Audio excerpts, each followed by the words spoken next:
proyekto na ito is part of the pambansang pabahay para sa Pilipino program ng ating mahal na Pangulo. We started developing this in 2023. 30 buildings na tayo, yung 14 tapos na. Yung around 12 of that, patapos na, almost mga nasa 90% na tayo. Then another 4 buildings. So, all in all, we have 30 buildings na all over here. So, ang remaining buildings natin, 40.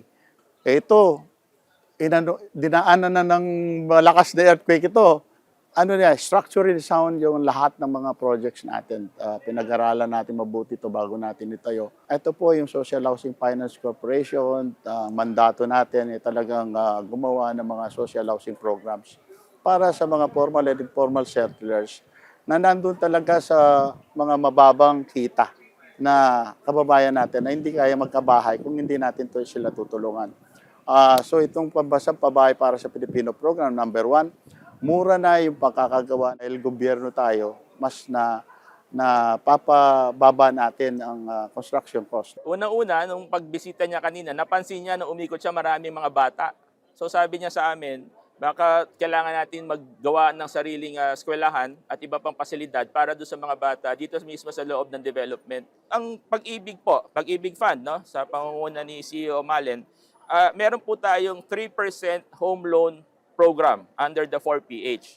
Ang ibig pong sabihin nito, kagaya po dito, ang isang unit po dito, dahil ito ay condominium, 1.45 million pesos po per unit. May dalawa po tayong option. Yung buyer po, yung beneficiary, pwede siyang pumili kung gusto niya yung level na amortization, ibig sabihin, mula simula hanggang dulo, equal yung hulog niya, 4,600 ang hulog nito. Pag pinili naman niya yung graduated, ibig sabihin, magsisimula muna ng mababa at unti-unting tataas. Ang unang hulog niya lang is only 2,300 pesos per month. So yun po yung epekto ng 3% na napakamura po nito pag kinumpara nyo po sa mga bangko na nagbibigay ng mga home loan. Maglalabas po kami ng bagong guidelines. No? Inutos din ng ating Pangulo na aalisin muna natin yung salary ceiling. So magbibigay tayo ng period. No? Kunyari, ilang buwan na mag-avail, kahit sino na Pag-ibig member, pwede na mag-avail ng 3% program ng Pag-ibig Fund. Under po ito sa 4PH program. Doon sa mga kababayan natin na nangangailangan ng affordable housing, no? Ito pong pambansang pabahay para sa Pilipino program, in-expand na po natin to. Ito pong expanded 4PH, meron na po tayong iba-ibang modalities. Makikita nyo po yan, punta po kayo sa website ng Pag-ibig Fund, website po ng SHFC at DSUD para makita po ninyo yung mga proseso sa pag-apply sa mga programang ito. Nag-apply po kami via Pag-ibig, ma'am. At saka ang monthly amortization po namin, ma'am, is 1.6 lang po, ma'am.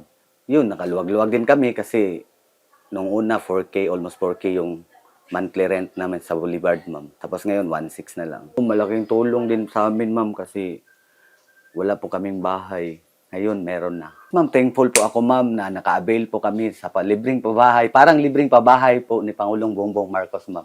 Yung asawa ko pa isang seafarer. Talagang nagustuhan niya po kasi first, kasi wala po siya. Ay naghanap po talaga siya ng yung housing na madaling lipatan, malapit sa school, yung malapit sa market. Nag-process ng mga documents. Tapos nagitay na lang po kami ng a year bago po na-turn over tong bahay sa amin. Malakas naman po ang water at hindi naman po nag-run out dito. Okay lang po talaga siya. Mga bata nakapaglaro naman po sa labas, safe po sila. Malaking tulong to sa amin. Papasalamat po talaga kami, ma'am, sa project na ito ng ating sa social housing at sa ating Pangulo po, ma'am.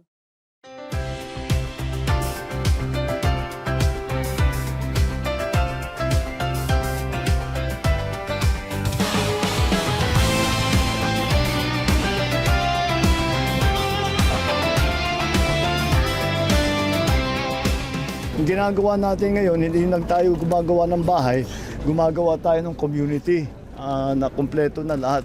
Dahil mahirap tirahan kung wala naman pupuntahan yung mga bata, walang malapit na palengke, hindi malapit sa trabaho. Yun ang mga titignan natin, hindi lang yung pagpatayo ng bahay.